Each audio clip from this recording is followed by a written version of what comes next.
Coucou à toutes et à tous, c'est parti pour la deuxième partie de ce Loin mais ensemble avec Nathalie Le Breton.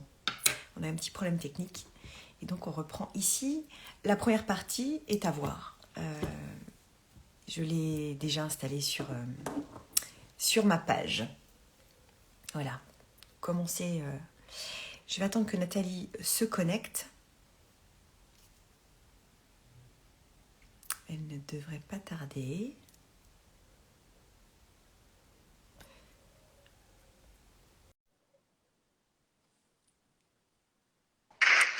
Ah, ça y est. Oui, Chouette. Stéphane, qui est toujours derrière, parce que là, j'ai dit, ah, je sais plus faire. Au secours. Ça y est, nous voilà. C'est pas grave, j'ai présenté 2 livres, je sais pas si vous avez vu, non? Du coup, vous n'avez pas vu? J'avais plus rien, en fait. Je suis Du coup, désolée. j'ai comblé le vide, j'ai fait comme si je lançais la pub, mais j'ai lancé la pub. Non, j'ai parlé des cahiers d'Esther, Oui, bien sûr, très bien. parce que les cahiers d'Esther, mon fils qui a 17 ans et qui rechigne un petit peu à lire, n'empêche que Oui. les romans graphiques, il lit bien les romans graphiques et il aime les romans graphiques. Et parfois, je trouve que c'est une bonne transition parfois entre des lecteurs, mais qui passent par une période un peu compliquée de la préadolescence ou de l'adolescence, et pour leur faire lire un vrai livre, c'est parfois compliqué, mais pouvoir les décrocher de la tablette et du téléphone, c'est un peu galère parfois, j'avoue.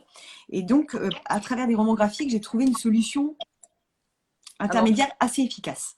ouais, tout à fait. Ouais. Il y a des. En fait, il y a quelques auteurs où on peut les prendre sur quelques auteurs aussi. Alors, chacun développe ses trucs. Je pense que dans chaque famille, on essaie avec les plus grands. Moi, je me souviens avec les garçons, en fait, vous savez, Eric Emmanuel Schmitt, le philosophe, avait a écrit des tout petits romans très fins, mais très forts, comme Oscar et la Dame Oscar. Rose. Mm, très beau. Et, ça fonctionnait assez bien, parce que justement, ça avait ce côté un peu rapide. C'est Oui. une petite info au départ dans le temps. Et puis après, quand même, il se passait quelque chose en termes d'émotion qui faisait que, ah, effectivement, il pouvait y avoir un doute. Mais en fait, ça me fait penser à la conversation qu'on avait dans la première partie. Et vous voyez, je pense qu'on peut les choper sur la liberté d'être avec les livres. Et que quand aujourd'hui, j'essaye à qui veut l'entendre sur tous les réseaux, sur Internet, à la radio, partout, c'est que, à l'heure actuelle, vous voyez ce qui se passe aux États-Unis, on peut apprendre à lire, suivant les États et les écoles, on peut apprendre à lire sur les tablettes. Et bien sûr, on peut apprendre à lire sur les tablettes. Il n'y a aucun doute là-dessus. Je veux dire, les enfants, c'est extrêmement bien fait. C'est à la fois intuitif, rapide. Il peut même devenir des bons lecteurs techniques. Mais là, ce que j'expliquais aux jeunes qui étaient venus lors de cette conférence, c'est que, et j'avais réussi à les piquer, alors je vous donne le truc, surtout ne le répétez pas, mettez-le en pratique. Euh, C'est-à-dire, je leur expliquais, j'ai dit, écoutez, voyez comment c'est fait, en fait. Vous lisez sur votre tablette. Alors, vous allez lire super vite. Bravo les gars, c'est bien. Mm. On peut lire rapidement. Or, ça s'appelle la lecture passoire. Parce qu'effectivement, quand on apprend à lire comme ça, on lit quasiment un mot sur deux. On comprend le sens éventuellement. Et en revanche, j'allais dire deux énormes problèmes. Un, on ne rentre pas dans le texte, dans sa profondeur. C'est-à-dire qu'on lit des mots qui s'enchaînent, on comprend éventuellement le sens, surtout on ne s'arrête pas parce que le but c'est d'aller surtout très très vite. Mm. Et donc on ne rentre pas et on ne développe pas ici, là, dans une glande qui est bien placée, l'empathie Mm. que nous avons naturellement, mais que si nous ne la nourrissons pas, eh bien, cette glande s'atrophie. Et quand vous lisez, vous apprenez à lire sur le net ou sur écran en tout cas, vous ne rentrez pas ni dans l'épaisseur de l'auteur, ni dans le caractère de l'auteur, ni dans le non-dit de l'auteur, ni dans les points de suspension. Tout ça, ce sont des intelligences. Deuxième problème, et ça, ils détestent, et c'est très bien. En tout cas, c'est un argument qui peut marcher. C'est que, comme évidemment, ils sont très éveillés, ils savent lire. Et là, d'un seul coup, les programmes sont très bien faits, puisque d'un seul coup, sur un mot, quelque chose va clignoter à droite, à gauche, au milieu, en bas, sur les côtés. Et c'est de la pub. Et donc, d'un seul coup, on ne fait pas appel au lecteur, on fait appel au consommateur. Ah, c'est totalement dirigé. Et je trouve qu'avec les jeunes ados qui réclament cette liberté d'être, qui sont parfaitement, pour la plupart d'entre eux, dans l'analyse de ce qui est en train de se passer, eh bien, ils sont extrêmement sensibles à cet argument. C'est-à-dire devenir des lecteurs pour devenir consommateurs, bah, c'est moche. En fait, c'est moche. Et voilà, c'est juste pour dire qu'avec nos grands, il y a des trucs à trouver et chacun, nous sommes des artisans de ça. Et bien sûr que pendant 3 ans, vous risquez de dire ouais, c'est raté, il n'est pas dans les bouquins ou elle n'est pas dans les bouquins, elle n'est que dans les écrans, il n'est que dans les écrans, etc. Mais en fait, ce sont des graines plantées, pas de désespoir, de désespérance, etc. Ce sont des graines plantées. Plus c'est jeune, plus ça a été inoculé jeune, partagé, etc.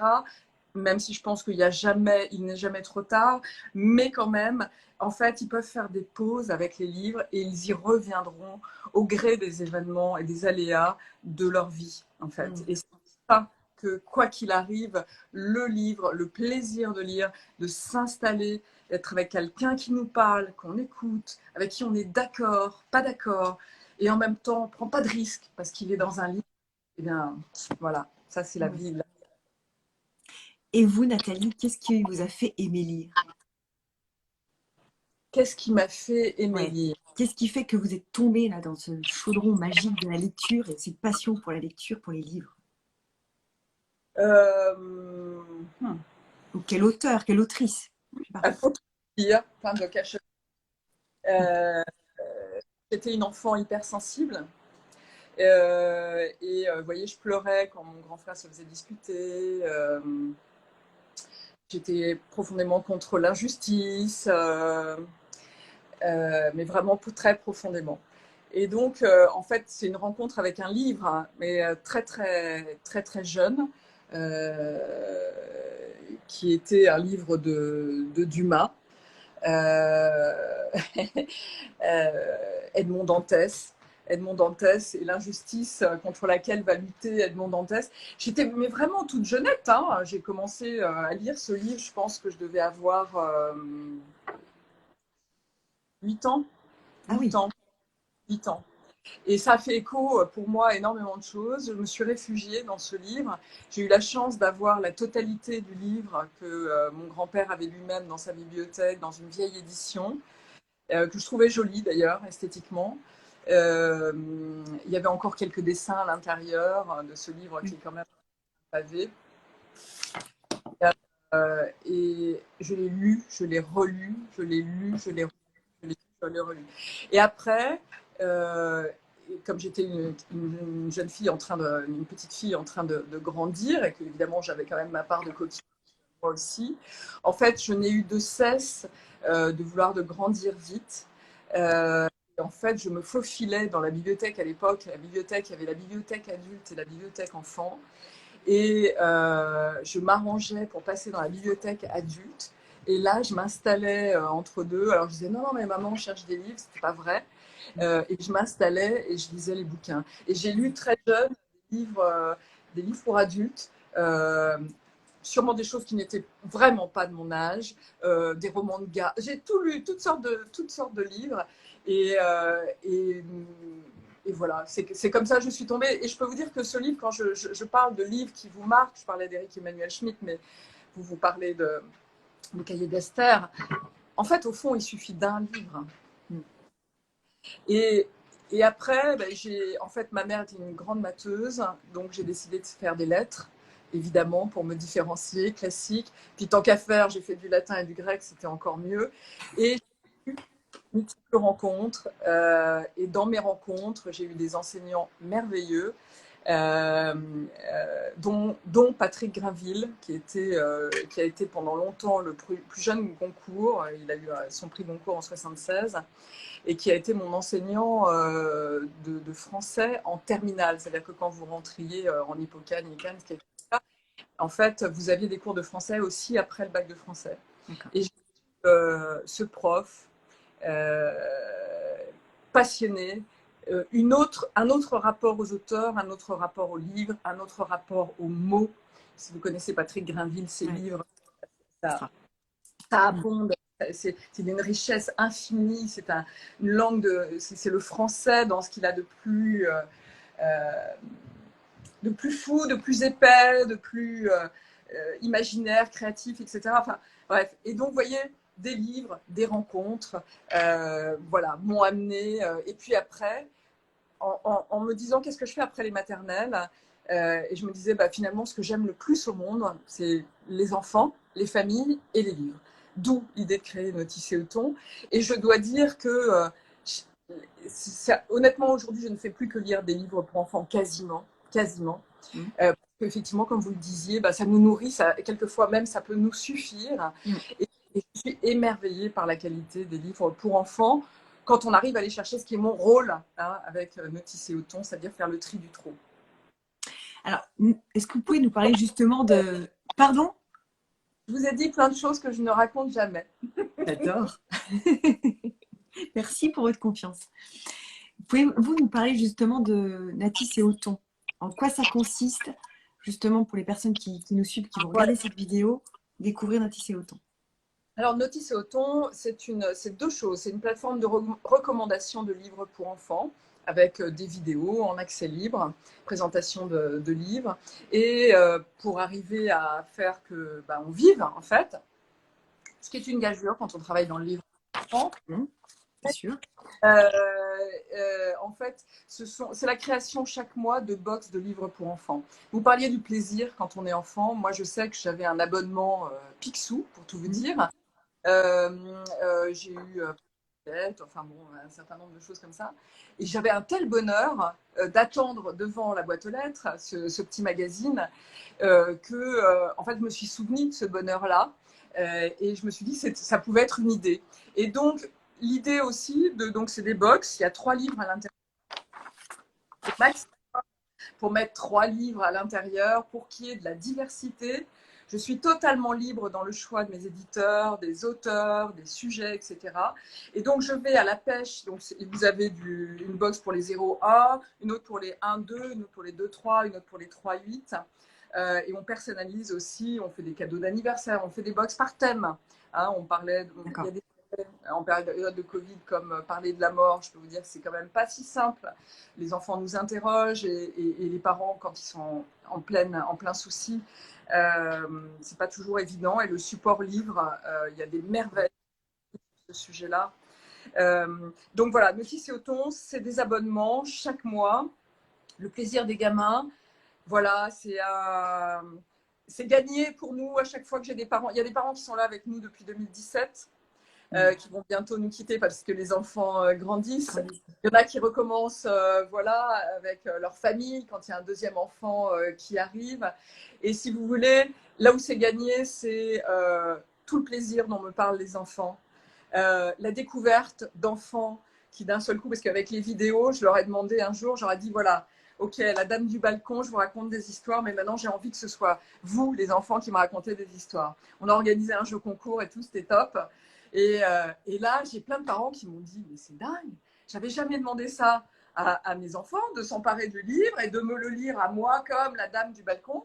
Et ils ont découvert des enfants expressifs, passionnés, connaissant les mots, connaissant les phrases, ça change, c'est pas grave, pas de dictature, pas de dogme autour de il faut lire exactement, oui, dans certains cas, mais non, dans tellement d'autres cas.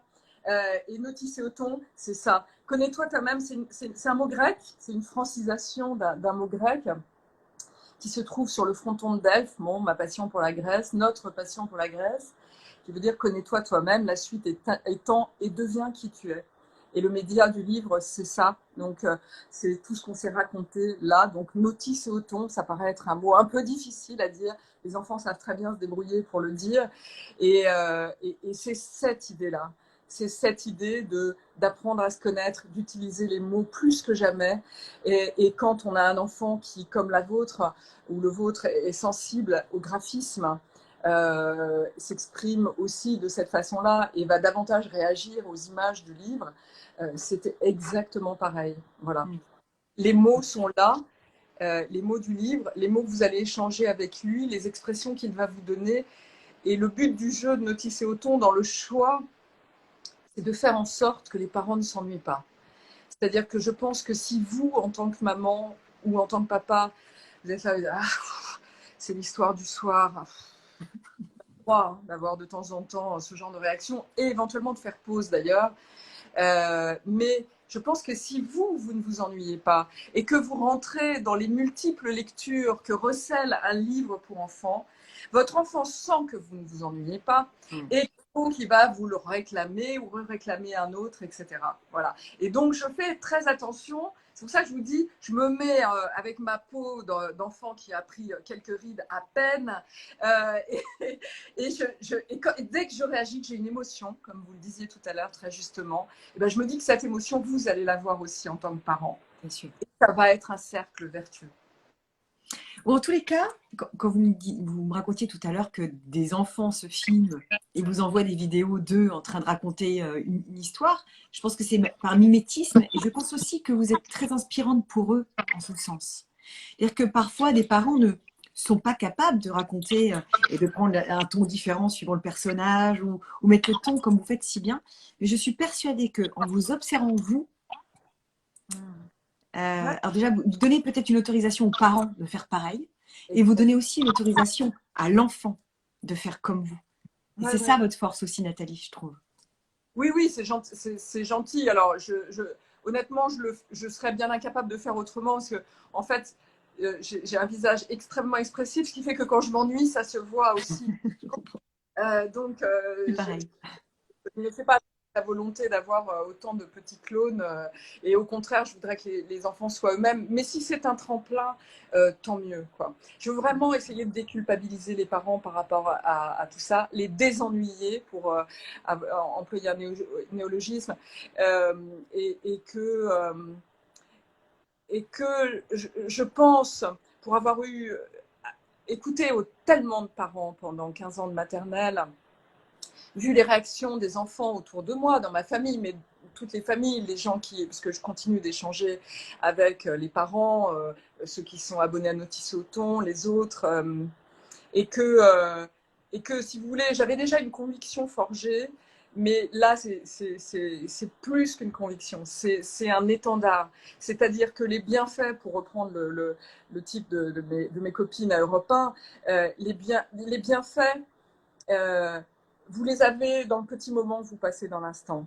Mais 3 ans après, c'est tiens. Et puis peut-être que 5 ans après, vous allez être étonné dans ce que va écrire votre enfant. Moi, je suis pour les carnets d'écriture, les carnets à secret, etc. Je trouve que c'est la suite logique du livre. Et ce que je veux dire, c'est que ce sont des graines. Ma conviction, ce sont des graines. Tous ces livres sont des graines intellectuelles. Qu'est-ce que tu penses, toi? Quel est ton parti pris? Ce qui m'intéresse, c'est que les enfants se révèlent. Et je pense que ma conviction, c'est que les enfants dont on me parle aujourd'hui, qui ont baigné là-dedans, sont des enfants avec des caractères forts, sont des enfants capables de dire non, sont des enfants capables de défendre une idée pour peu qu'on les écoute, sont capables de dire qu'ils ne veulent pas la violence des gestes, qu'ils veulent autre chose. C'est très compliqué pour eux parce qu'aujourd'hui, vous avez autant de personnes qui malheureusement fonctionnent avec la violence des gestes, mais profondément, parce que je suis férue de yoga aussi, sans doute, je pense que notre façon d'agir sur le monde aujourd'hui, c'est une vague de fond. C'est-à-dire que c'est une façon d'être, un comportement, des mots qui viendront, mais sans doute dans une troisième intention pour changer le monde. Mais si vous êtes convaincu, si les gens qui vous regardent sont convaincus de tout ça, c'est autant de transmission aux enfants, mais ce sont autant d'énergie qui vont aller dans le bon sens. Et ça fait un peu perché sans doute, hein, mais je crois au macro et à des mouvements il faut qu'on sorte de cet âge de fer et ça ne peut l'être que profondément par des changements dès l'éducation avec nos enfants. Et peu importe, et j'ai la chance d'avoir un enfant qui vient d'avoir un enfant, euh, et je suis pleine Attendez, vous êtes en train de nous dire que vous êtes mamie, là. Vous êtes grand-mère. de mamie. Je ne suis pas encore mamie, mais belle mamie. Mon mari D'accord, vient d'avoir un enfant, un petit d'accord. Noé formidable, et ça me laisse plein d'espoir. Mm. Plein d'espoir. Je vois cet enfant qui a des livres, bien sûr, vous en doutez, mais plein. Ah bon? Quand vous prenez le temps d'avoir cette conviction, et ce n'est pas une question d'argent, euh, du temps passé avec les enfants, de la disponibilité. Ça ne veut pas dire 24 heures sur 24. Ça veut dire que le temps qu'on prend de se dire, allez, j'ai 10 minutes, 15 minutes, Mm. euh, pour lui entièrement, sans mon téléphone qui va sonner, sans mes préoccupations personnelles, parce que bah, ça, effectivement, il faut les laisser passer comme des nuages. Le temps, durant ce temps donné à l'enfant, le regarder, l'écouter, échanger, on s'assied, on se regarde, on fait rien, ou on regarde dans sa chambre, où on voit une image, où on voit quelque chose par la fenêtre. Il n'y a pas besoin de rien d'autre que d'être soi. Et Et d'être tout ça. être dans la pleine présence avec Exactement. de l'autre, dans la pleine présence de l'instant. C'est De important. l'instant, Mm. ça, c'est, je vous l'assure, pour nous qui courons tellement après le temps, c'est du temps gagné pour plus Mm. tard. C'est des enfants qui seront rebelles à bon escient. Pas pour avoir existé, faire du bruit et essayer de surnager au milieu de quelque chose qui est plutôt une descente et un tourbillon vers le bas. Mais voilà, ils seront les deux pieds sur terre, bien dans leur basket, confiants et méfiants à l'égard des adultes, mais quand même confiants. Euh, ils auront envie de faire mieux que leurs parents, pas simplement parce qu'ils seront révoltés contre quelque chose qu'ils n'ont pas eu, et parce qu'ils auront la conviction de faire mieux que moi. Et quand je vois aujourd'hui euh, euh, Camille, Pauline et Noé, euh, euh, j'en suis ravie. Ils sont tellement mieux que nous, tellement mieux que nous. Euh, ils ont compris la famille élargie. Euh, c'est un petit ouvert, qui s'amuse avec rien, qui n'a pas besoin d'être surchargé de choses qu'on va mettre à la déchetterie, etc. Voilà. Je crois que le plus beau cadeau voilà, c'est ce que vous dites, quoi. La présence, cette conviction, se donner le temps, peu importe la facture, elle pourra attendre euh, les gens qui nous embêtent, etc. Tout ça. Voilà. Mais par contre, ce temps-là, c'est Ah des oui. perles précieuses. Et à la fin, vous avez un très beau collier. Et vous, le vôtre, il était peut-être celui que vous portez dans une certaine matière, mais le leur, il sera en or, il sera dur, il sera pérenne, durable, etc. C'est Bon, ce moment-là du lien. Comment? je m'envole un peu trop là, mais c'est Non, ce que j'adore parce que je pense que c'est essentiel et on peut faire justement le lien et le pont avec les livres et cet instant-là. En tous les cas, ce que vous décrivez, c'est exactement ce que je ressentais quand je lisais des histoires à mes enfants tous les soirs. Parce que là, ça fait un petit moment là que on m'envoie bouler, hein, c'est normal. Ils sont grands maintenant. Mais ce plaisir que j'avais, alors c'est vrai que j'aime lire aussi, d'accord. Mais j'avais je crois que le plus grand des plaisirs, c'était au-delà de la lecture, c'était d'avoir ce moment privilégié avec mon enfant, d'être posé, d'être complètement en lien, en connexion avec mon enfant à ce moment-là, parce que dans nos vies qui vont à 100 à l'heure, on n'a pas toujours le temps d'avoir ce moment privilégié de je te raconte une histoire. Et finalement, le livre devient à ce moment-là, il y a un côté effectivement probablement de transmission. J'aime lire, je veux te donner cette transmission-là. Bon, bah, c'est une transmission comme une autre, et j'ai plutôt de belles valeurs, je trouve. J'aurais du mal à dire le contraire.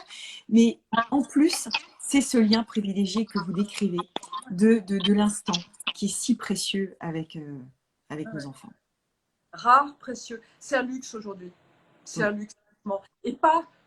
Alors là, je voudrais intervenir, faire un petit moment. Vous savez qu'aujourd'hui, on baigne dans un discours et on subit l'inflation, c'est sûr. Euh, les éditeurs sont en train de se battre. On a la chance d'avoir des bibliothèques en France et tant mieux. Notice Auton, on est en train de se battre aussi pour ça. Mais donc, C'est-à-dire, qu'est-ce que fait Notice et Auton? Racontez. C'est quoi le combat que vous menez, justement? non, là, il y a vraiment, d'un point de vue culturel, en France, les gens, évidemment, sont très inquiets de comment on finit les fins de mois. Et donc, le budget, le premier qui est touché, c'est le budget culturel en général, et les livres en particulier. Donc, si vous voulez, nous, on fait le choix avec Notice et Auton de ne pas répercuter les augmentations qui vont avoir lieu, hein, évidemment. Donc, ça augmente la difficulté de la chose. Mais en fait, on a beaucoup d'abonnés qui nous disent, Nathalie, on ne va pas pouvoir tenir, on reviendra. Voilà. Donc, nous, en tant qu'entreprise, il faut qu'on tienne, nous aussi. On a la chance d'être en France et tant mieux. Le Centre national du livre est là, très présent, et j'espère qu'il pourra soutenir et des tout petits éditeurs qui vont avoir du mal, des gens comme nous aussi. Mais je voudrais dire aux Français qui nous regardent là, en tout cas aux francophones aussi probablement, mais on a la chance d'avoir cette bataille culturelle qui est la bataille des idées depuis maintenant le siècle des Lumières. Et il y a une opération qui s'appelle Partir en livre, qui est organisée par la France, qui fait qu'aujourd'hui, quel que soit l'endroit où vous allez en France, il y a des opérations gratuites pour écouter des livres sur une place de campagne ou sur une plage. Il y a des colos gratuites pour les enfants qui n'ont pas la chance de pouvoir partir en vacances autour du thème du livre, de la création, de l'écriture, d'ateliers avec des auteurs qui donnent du temps. Pour accompagner ces enfants-là. Ça s'appelle Partir en livre. Vous regardez ça sur Internet, il y a une carte interactive et partout, tout le monde est mobilisé, des mairies jusqu'aux éditeurs, aux auteurs, aux illustrateurs qui donnent de leur temps. Enfin bon, voilà, donc c'est une chance. Donc cet été, même si vous avez besoin de faire pause à tout point de vue, voilà, voilà. Bien sûr, il y a les livres que vous avez engrangés et tant mieux, et c'est déjà ça. Et puis, il y a ces opérations-là. Et puis, bah, nous, ça va être notre bataille de continuer d'exister. On a besoin, hein. Donc, il y a des gens qui, eux, n'ont pas forcément ce souci d'inflation. Et évidemment, voilà, tous les libraires, les gens comme Notice et Auton ont besoin que voilà, l'économie fonctionne. Voilà, c'était la petite bataille. Mais est-ce que Ah non, ah non, ah non, ne repartez pas. vous m'entendez, ça Ah, va? ça y est, oui, c'est bon. Voilà. Donc là, signaler commentaire, annuler. Hop, ça y est, je vous retrouve. Non, non, mais voilà. J'ai la conviction, c'est que le livre, comme vous le disiez, dans la relation à l'autre, c'est un luxe. Voilà. C'est un luxe précieux, mais pour la vie. Pas pour. Je parlais pas au départ de considération financière, même si Oui, on est d'accord, ça, ça ça joue. compte. Même si, quand même, aujourd'hui, on peut, grâce au réseau, quand même, trouver des livres d'occasion ou même des brocantes. On est de nouveau dans la période des brocantes. Bon, ça ne fait pas tourner les éditeurs, on est d'accord. Mais c'est vrai que quand on a des petits budgets, parfois, il y a des brocantes, il y a moyen d'acheter des livres pas chers, Oui, quand oui, même. oui. Ou même d'aller dans les bibliothèques, en Oui, fait. aussi, tout simplement, bien sûr. Bibliothèques, on a la chance d'avoir ça en France, donc Mm. j'en suis convaincue. Les crèches aussi ont de plus en plus des bibliothèques qui sont assez étoffées. Bon, les écoles, n'en parlons pas. Enfin bon, voilà. Mais voilà, après, l'idée, c'est d'aller, si vous voulez, je rejoins, enfin, je retombe sur Notice et Auton, et forcément, je parle de Notice et Auton, mais euh, euh, voilà, c'est-à-dire que il faut arriver, même dans ces endroits-là, à faire le tri du trop et surtout aller vers le livre qui va vous plaire, qui va vous émouvoir, qui va faire que vous aurez envie de le lire et le relire. Voilà, c'est-à-dire ne pas. Il y a vraiment des livres qui, pour moi, hein, je vous le dis tel que je le pense, mais sont sans intérêt. Déjà une bonne base. Mais je voyage énormément et quand je vois ces livres traduits dans de multiples langues et avec aussi peu d'intérêt qu'ils ont en français, etc., je me dis, bon, bah voilà, mais après, qu'est-ce que je fais en tant que parent avec un imagier qui ne va pas me raconter une histoire, ne va pas utiliser un vocabulaire autre que celui que j'utilise quand je prends le bain à côté de mon enfant ou quand je lui donne à manger, etc. Donc, c'est vrai que le choix d'un livre, si on veut que ce soit un véritable arrimage, bah, ça n'est pas anodin. Voilà, c'est ça. Aujourd'hui, Notice et Noton, sur le site, c'est jusqu'à quel âge? Vous avez des sélections de livres jusqu'à quel âge? C'est jusqu'à 9 ans, 9-10 ans. Oui. Euh, Parce que d'abord, il faut beaucoup de temps pour lire les livres ados et que j'ai beaucoup de mal à trouver des livres ados voilà, qui me vont. Mais surtout parce que profondément, je pense que l'enfant, il a besoin, le jeune en tout cas, il a besoin d'aller de lui-même, faire ses expériences et de faire ce tri-là. Alors je sais qu'on va être encore accompagnant, mais le fait que ça vienne une fois de plus encore des parents ou d'adultes, ça les gonfle. Donc par et donc, vous avez aujourd'hui quelque chose qui a toujours bien marché, ce sont les clans dans les écoles. Et que, effectivement, quand il y a quelque chose qui se passe autour d'un manga, mais même autour d'un très bon roman, hein, il y en a quand même, hein, il y a vraiment de très bonnes choses. D'un seul coup, voilà, hein, on se ressemble tous, t'as lu ça, ouais, t'as lu ça, ça discute. Et tant mieux, ça marche très bien et ils n'ont pas besoin de noticer au ton pour ce genre de choses. En revanche, on parlait ensemble quand on préparait cette rencontre.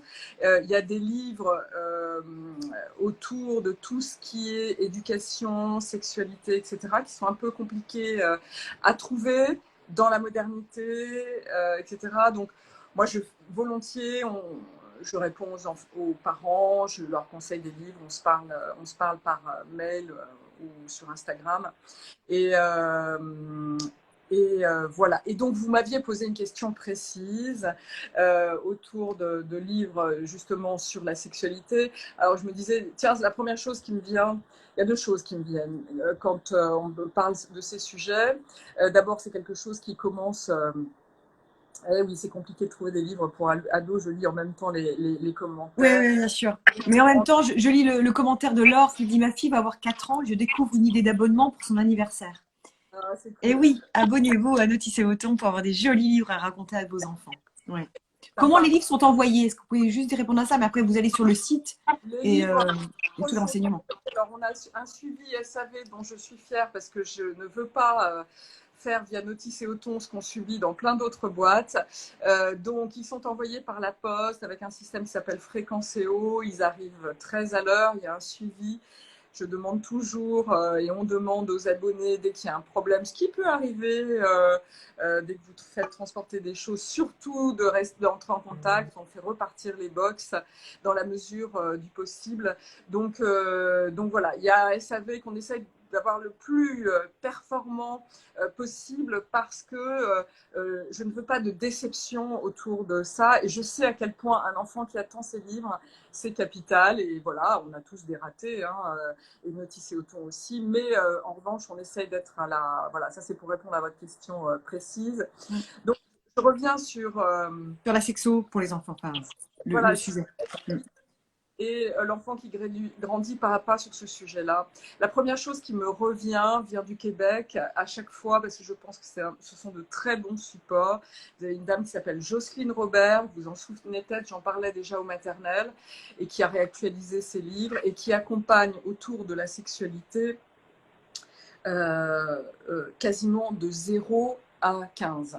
Donc Ok. avec des livres fascicules où tout doucement, parce que vous ne parlez pas à l'enfant à 3 ans de l'éveil de son corps comme on en parle à 9 ans quand le corps commence à se transformer. Jocelyne Robert, ça reste une excellente référence québécoise qui marche bien parce que les enfants peuvent s'emparer du livre, mettre leurs commentaires et vous avez tous les âges et surtout se débarrasser de l'idée oh là là, il met la main dans son caleçon, il a 5 ans, horrible, il se passe quelque chose. Non, il est en train de grandir, de découvrir Normal. son tout va bien. Il y a des choses qui ne se font pas en famille, devant la télévision, mais dans la chambre, etc. Mais cool, keep cool. Ce qui ne veut pas dire ne pas être attentif, et notamment aux adultes qui nous entourent et qui, pour certains, sont malveillants. Et je pensais à vous, j'ai vu passer un livre qui m'a déjà été réclamé à corps et à cri. Donc je pense que nous allons créer la box thématique autour de ce sujet-là, qui est un dictionnaire bienveillant de la sexualité, qui est sorti chez Ricochet, qui s'appelle Tout nu. Très simplement, Tout nu. On y aborde tous les sujets, pour les jeunes filles comme pour les jeunes garçons. C'est illustré sympathiquement. Il n'y a pas on apprend aux jeunes filles à faire la différence entre leur vagin et l'utérus, et d'ailleurs aux jeunes garçons qui grandissent aussi, ça peut être utile plus tard dans leur vie. C'est à la fois plein d'humour, technique, sans être pénible, et on y aborde tout, la question du genre, qui est si importante pour nos enfants et nos jeunes qui grandissent, qui se cherchent. Et c'est pas évident pour nous, adultes, aujourd'hui, de faire face à ces interrogations qui, certes, ont toujours existé, mais qui, aujourd'hui, s'incarnent, passent par des manifestations. Voilà, on sait que les jeunes ados, les jeunes pré-ados, c'est une mouvance qui est ça aussi extrêmement fort pour eux. Ils ont besoin, bien sûr, d'osciller, de se chercher pour arriver à se trouver, mais ils ont quand même besoin toujours de ce cadre, et ça, c'est les parents, les figures parentales de chaque côté. Alors bien sûr, ça s'élargit, il n'y a pas assez de place dans l'image, mais toujours là, un peu vigilant. Mais pensez à ce livre, il est sorti aux éditions du Ricochet, ça s'appelle Tout nu. Et je pense que toutes les familles devraient avoir ce livre chez eux. Et c'est pas, voilà, je vous assure qu'on m'a rien donné pour le vendre. C'est parce que parler des règles, c'est voilà, parler de l'endométriose, je vous dis même pas. Des bouquins qui parlent de ça simplement, mais qui vont permettre aux jeunes filles et aux garçons qui grandissent d'arriver chez le toubib spécialiste et d'être bien et de dire non, non, mais j'ai pas juste un problème dans ma tête, quoi. Voilà. Complètement. Alors là, celui-là, je vais me l'acheter direct. D'ailleurs, j'ai fait 2 lives pour les personnes qui nous suivent, qui ont des ados. Je conseille les livres de Séverine Vidal. Séverine Vidal, top, pour les ados, qui écrit très bien, qui est en plus délicieuse, une délicieuse femme. Et puis, j'ai aussi ma Cécile Gibert-Bruxelles, qui écrit des livres pour enfants, entre autres Où vivent les hommes, qui est très bien fait, plutôt documentaire. Elle est plutôt dans le documentaire, mais elle est en train de préparer plutôt un roman, enfin des livres avec des histoires pour enfants. Mais c'est des très bons livres aussi que je vous propose de découvrir, Nathalie. Et tous ceux qui nous suivent, j'ai fait un live aussi avec elle et à retrouver dans mon fil d'actu. J'ai encore plein de questions à vous poser, Nathalie, mais on pourrait rester 2-3 heures ensemble. Mais là, je n'ai pas le temps. Il faut que malheureusement on s'arrête. Est-ce que vous acceptez qu'à la rentrée, on fasse un autre live pour que vous puissiez nous présenter la nouvelle sélection, par exemple, de Notice et Othon, toutes les sélections de la rentrée? Si c'est une envie partagée, moi, c'est voilà. Ça se passe tout simplement, c'est tout facile, c'est un peu de temps, mais ça aussi, c'est précieux. Et c'est précieux pour tout le monde. Et ça fait plaisir de voir tous vos abonnés nous rejoindre, suivre ça. Et voyez comme quoi il faut avoir de l'espoir. Voilà. Il faut vraiment avoir de l'espoir pour nos enfants, sur le monde de demain et chercher à le construire comme vous le faites, différemment, avec un autre regard et avec cette bienveillance qui vous caractérise. Merci en tout cas. Et en attendant, on vous retrouve dans l'émission Bien fait pour vous sur Europe 1. Hein, vous continuez à donner plein de conseils de lecture pour les enfants, si je ne me trompe pas. Et puis, allez toutes et tous sur le site de Notice et Othon et découvrir les sélections de Nathalie. Merci du fond du cœur pour votre temps si précieux. Merci pour ce lien. On reste en lien, restez en lien. Je vous souhaite une très bonne journée et à bientôt. Je vous embrasse. Ciao, merci. Au revoir.